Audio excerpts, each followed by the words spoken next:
오늘의 말씀은 전도서 8장 9절에서 17절까지입니다. 내가 이 모든 것들을 보고 해 아래에서 행하는 모든 일을 마음에 두고 살핀즉 사람이 사람을 주장하여 해롭게 하는 때가 있도다. 그런 후에 내가 본즉 악인들은 장사 지낸 바 되어 거룩한 곳을 떠나 그들이 그렇게 행한 성읍 안에서 잊어버린 바 되었으니 이것도 헛되도다. 악한 일에 관한 징벌이 속히 실행되지 아니하므로 인생들이 악을 행하는 데에 마음이 담대하도다. 죄인은 100번이나 악을 행하고도 장수하거니와 또한 내가 아노니 하나님을 경외하여 그를 경외하는 자들은 잘 될 것이요. 악인은 잘되지 못하며 장수하지 못하고 그날이 그림자와 같으리니 이는 하나님을 경외하지 아니함이니라. 세상에서 행해지는 헛된 일이 있나니 곧 악인들의 행위에 따라 벌을 받는 의인들도 있고 의인들의 행위에 따라 상을 받는 악인들도 있다는 것이라. 내가 이르노니 이것도 헛되도다. 이에 내가 희락을 찬양하노니 이는 사람이 먹고 마시고 즐거워하는 것보다 더 나은 것이 해 아래에는 없음이라. 하나님이 사람을 해 아래에서 살게 하신 날 동안 수고하는 일 중에 그러한 일이 그와 함께 있을 것이니라. 내가 마음을 다하여 지혜를 알고자 하며 세상에서 행해지는 일을 보았는데 밤낮으로 자지 못하는 자도 있도다. 또 내가 하나님의 모든 행사를 살펴보니 해 아래에서 행해지는 일을 사람이 능히 알아낼 수 없도다. 사람이 아무리 애써 알아보려고 할지라도 능히 알지 못하나니 비록 지혜자가 아노라 할지라도 능히 알아내지 못하리로다. 여러분, 오늘 말씀을 한마디로 요약하면 여러분 그것은 부조리라고 할 수 있습니다. 그리고 부조리란 무엇입니까? 이치에 맞지 않을 때, 즉 억울한 일을 당할 때 우리는 부조리라는 말을 사용한다라는 거예요.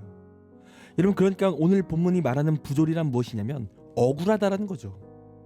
여러분, 오늘 보면 14절 말씀을 보면 악인들이 당해야 할 처벌을 의인들이 받고 또 의인이 받아야 할 마땅한 보상을 악인들이 받는다라는 거예요. 여러분, 그러니까 부조리죠. 악하게 살았으면 분명히 처벌을 받고 자신이 악한 대로 처벌을 받아야 하는데 그들이 형통해 보이면 의인들은 억울해 보이는 거예요. 여러분, 하박국서 말씀을 보면요, 이스라엘 백성들이 바빌론이라는 나라에 침공을 받습니다. 그런데 이러한 바벨론이라는 악한 나라가 하나님의 백성들을 공격하고 심지어 하나님의 성전을 약탈해가는 거예요. 그리고 그때 하박국 선지자는 기도하는 거죠.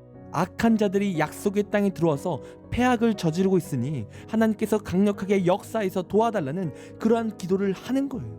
물리쳐달라고 기도하는 거죠. 그런데 놀라운 사실이 뭐냐, 그 기도가 응답이 되지 않는다라는 거예요. 오히려 악한 바벨론이 더욱 강성해진다라는 거예요. 그리고 하나님의 백성들은 그 나라의 포로로 끌려가 악한 자들에게 통치를 받는다라는 겁니다. 여러분, 그러니까 부조리로 느껴지는 거죠. 나는 하나님을 믿는데, 나는 하나님의 백성인데 어떻게 하나님께서 이런 일을 우리에게 주실 수 있냐라는 거죠. 하나님은 정의의 하나님이 아닌가, 이러한 부조리를 느끼게 되는 거예요. 여러분, 이건 과거의 일뿐만이 아닙니다. 현재를 살아가는 우리도 신앙생활을 하다 보면 하나님을 안 믿는 사람이 하나님을 믿는 사람보다 더 형통해 보이고 더 인생이 슬슬 잘 풀리는 것 같아 보이는 거예요. 그러니까 나는 열심히 하나님을 믿었는데, 나는 열심히 기도했는데 하나님께서 응답하시기는커녕 악한 자가 더 잘 되어서 나를 허탈하게 만드실 때가 있다라는 거죠. 나는 열심히 정직을 지키며 하나님의 은혜를 구했는데 부정직하게 살았던 자가 내가 원하는 것을 성취해 간다라는 거예요.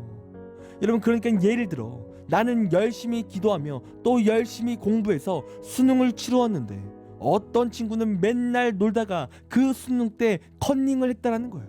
그런데 그 컨닝을 하면 발각이 되어서 징벌을 받아야 하는데 그러한 일은 일어나지 않고 그 부정직한 친구는 대학에 합격을 하고 나는 떨어지는 그러한 부조리 같은 일들이 우리 인생에도 나타난다라는 거예요.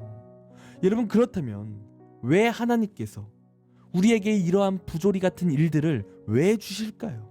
왜 이러한 일이 우리의 삶 가운데 나타날까요?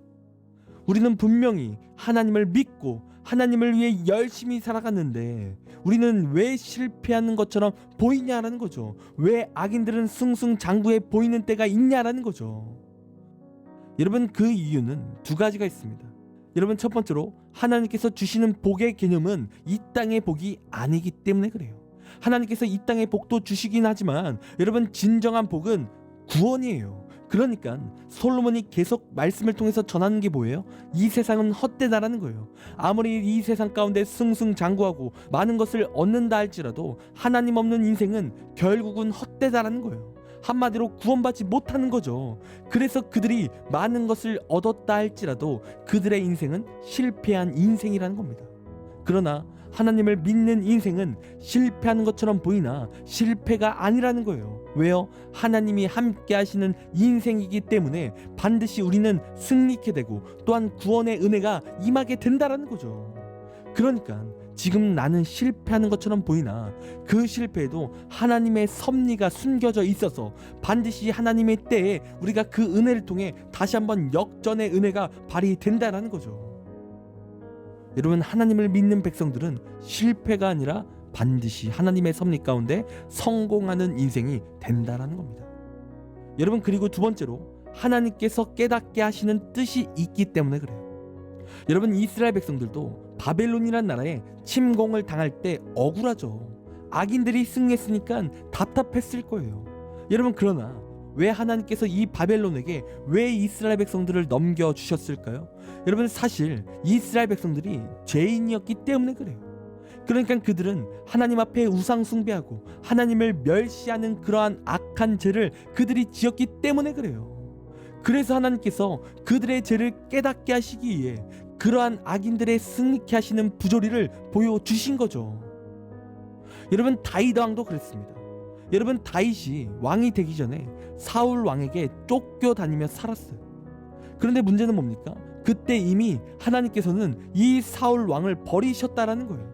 그리고 다윗을 하나님께서 세우시기로 작정하신 거죠. 그러니까 사울은 온갖 악한 죄를 짓고 하나님께 버림받는 인생이 되었다라는 거예요. 여러분, 그런데 한번 생각해 보세요. 다윗 입장에서 이렇게 하나님께 버림받은 왕에게 자신의 일생이 쫓겨다닌다면 얼마나 부조리로 느껴지겠습니까? 여러분, 다윗은요, 하루 이틀도 아니고 무려 15년간 이 사울에게 쫓겨다닌 거예요. 여러분, 부조리로 느낄 수 있는 거죠. 그런데 그는 악인인데 하나님께서 버리셨는데 어떻게 이러한 일이 일어날 수 있냐라는 거예요. 여러분, 그런데 여러분, 우리가 여기서 기억해야 되는 사실이 한 가지 있습니다.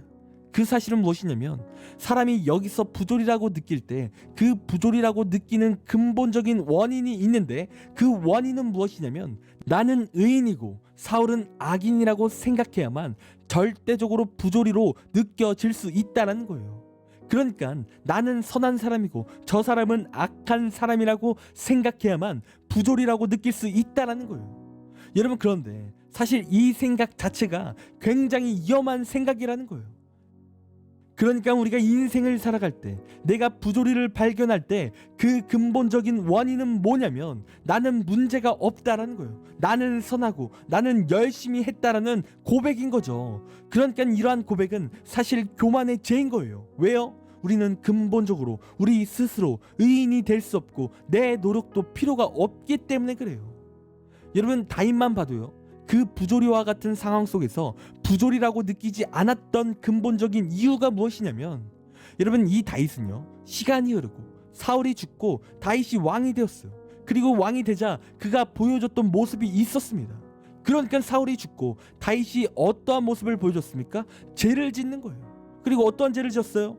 교만해지는 거죠. 하나님께 기도도 안 하고 또 자신의 부하의 아내인 밧세바를 범하고 또 이 사건을 은폐하기 위해서 자신의 부하를 죽이는 등 잔혹한 범죄를 이 다윗이 저지른 거예요. 그러니까 이 다윗도 사울이 지은 것보다 더 큰 죄를 저지르고 하나님을 떠나 악한 삶의 모습을 보여준 거죠. 그러니까 다윗도 똑같이 악인인데 부조리로 느낄 수 없는 거죠. 사울을 정죄할 수 없는 거예요. 여러분, 하박국서에 나오는 이스라엘 백성들도 마찬가지입니다. 그들이 바벨론을 향하여 악인이라고 부를 게 없다라는 거죠. 왜요? 그들도 똑같이 하나님 앞에 죄인이기 때문에 그런 거예요. 똑같이 하나님 앞에 회개해야 될 악인인 거죠. 여러분, 그렇기에 우리가 인생을 살다가 우리는 열심히 신앙생활을 했는데, 또 내가 하나님을 잘 믿었는데 나는 실패하고 어떻게 악인들이 잘 나가지, 이러한 부조리가 느껴질 때 우리가 가장 먼저 깨달아야 될 것은 무엇이냐면 나의 범죄함이라는 거예요. 나도 똑같이 죄인임을 기억하고 회개하는 자리로 나아가야 된다라는 거죠. 여러분, 오늘 말씀에서 부조리가 느껴질 때 우리가 기억해야 될 두 가지 사실이 무엇입니까?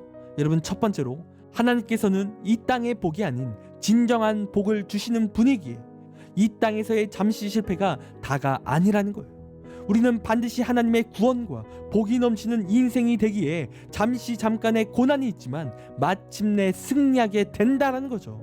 그러나 악인들은 잠시 잠깐 승리하는 것처럼 보이지만 영원한 패배와 실패 속에 살아가게 되는 거예요. 그들은 구원받지 못하는 거예요. 여러분, 그리고 두 번째로 우리는 부조리를 느낄 때 나의 악함을 봐야 한다라는 겁니다.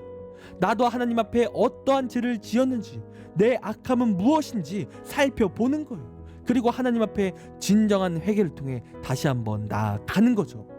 여러분, 그러므로 이 시간 우리는 부조리를 느낄 때 첫 번째로 악인들은 반드시 패배하고 우리가 마침내 승리함을 기억해야 되는 거예요. 그리고 두 번째로 그 부조리 속에서 악인을 정죄하는 것이 아닌 우리는 나의 죄를 봐야 될 줄 믿습니다. 그리고 하나님 앞에 다시 한번 회개하며 하나님 앞에 나아가야 된다는 거예요. 여러분, 이 시간 이 세상의 부조리를 경험하셨습니까? 여러분의 삶 가운데 억울한 일이 있으십니까? 여러분, 이 시간 그러한 부조리와 억울함 속에서도 우리는 하나님을 발견하길 간절히 원합니다. 그래서 하나님의 은혜로 우리가 마침내 승리하고 내 죄를 발견하고 회개하는 우리가 되길 원해요. 우리가 그렇게 승리함을 믿고 내 죄를 회개한다면 하나님의 놀라우신 영원한 은혜가 우리의 삶에 넘치게 될 것입니다. 여러분, 그러므로 이 시간 부조리로 느껴질 때 하나님을 발견하여 승리함을 믿고 또 하나님 앞에 내 죄를 내어놓는 우리가 되기를 간절히 원합니다. 기도하겠습니다. 하나님, 내 삶이 억울한 일이 있습니까? 부조리한 일들이 있습니까? 악인은 형통하고 내 삶에는 억울한 일 투성입니까? 하나님, 이 시간 이러한 사건 속에서 하나님을 발견하는 우리가 되기를 간절히 원합니다. 하나님, 그 부조리 속에서 반드시 우리가 최후 승리함을 믿게 하시고 또 나의 범죄함을 발견하여 하나님 앞에 진정으로 회개하며 나아가는 우리가 될 수 있도록 인도하여 주옵소서. 그리하여 하나님께서 살아계심을 날마다 느끼게 하시고 하나님의 놀라운 은혜와 능력으로 살아가는 우리가 되게 하여 주옵소서. 감사합니다. 사랑이 많으신 예수님의 이름으로 기도드립니다. 아멘.